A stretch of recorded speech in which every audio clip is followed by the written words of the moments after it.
Hello and welcome to another episode of the CUFI Weekly, and this week I want to talk about myths and facts and how those myths are being used to demonize and stoke the fires of anti-Semitism in the United States and further afield.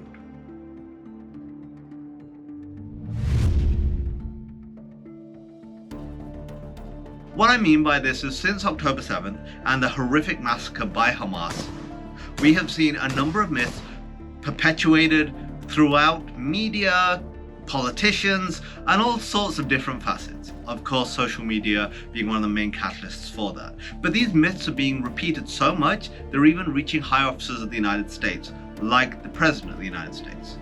Let me straight away say that I'm not trying to turn this into some sort of partisan battle. Israel and anti-Semitism and the battle against anti-Semitism are not partisan issues, they are American issues. So that is so important. But what I mean by this is, recently the President of the State of the Union repeated the idea that 30,000 innocent people in Gaza have been killed by the Israeli war against Hamas. And that is false. Literally, a report done by Abraham Weiner, who is the professor of statistics and data science at the Wharton School of the University of Pennsylvania, analyzed these numbers that come from Hamas, their Ministry of Health, and used the figures from the UN, and they simply don't make sense because the numbers keep steadily increasing, which, based simply on data, doesn't make any logical sense. Within the last half hour, the Hamas-run health ministry in Gaza has announced that more than 30,000 Palestinians have been killed in the territory since the conflict began on October the 7th. According to the Hamas-run Palestinian health ministry, more than 130,000 people, most of them civilians, have been killed since the fighting began in October. It doesn't equate for some days there being more airstrikes than others. Also, he looked at other data points and realized that the correlation between women and children deaths didn't make sense either. He came to the conclusion that the Gaza Ministry of Health is faking casualty numbers. Again, let me just point this out. The death of any innocent person is a tragedy, and it is completely awful. But the fact that Hamas is lying like this, one, shouldn't be surprising, but two, the fact that it's being repeated over and over again, and even by the President and the Defense Secretary, although he did clarify his remarks after, is deeply problematic because this is being used to stoke the fires of Jew hatred.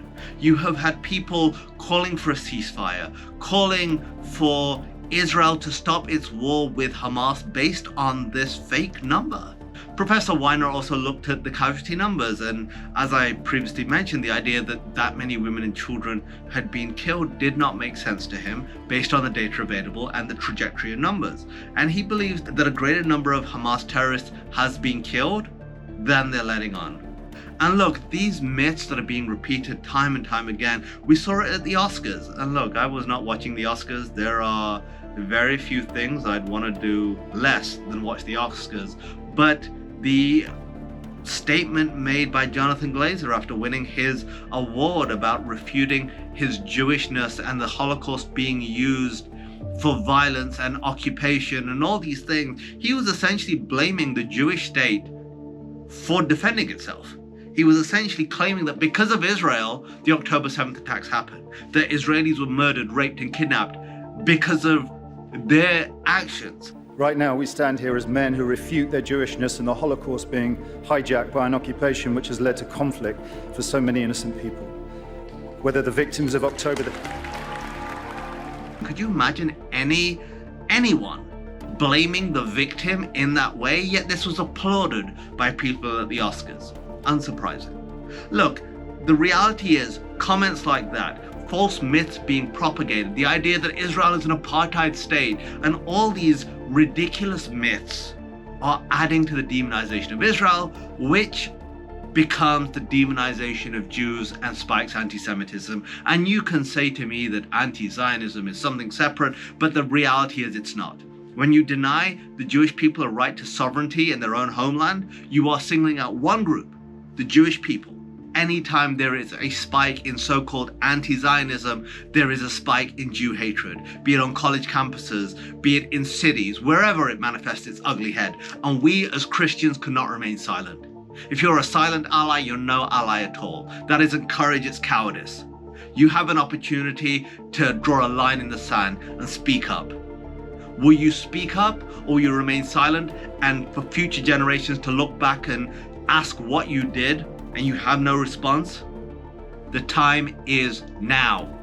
This is the moment where we stand by every single statement we've made of standing up for our Jewish allies, and for Zion's sake, we will not be silent. Now is the time. It's Kasim Hafeez for the CUFI Weekly. For Zion's sake, do not remain silent. Thanks for checking out this episode. Be sure to like and subscribe so you get a notification every time a new episode hits. And if you want to check out some of our previous episodes, and we've got some really good ones, click on one of the thumbnails and that will take you right there.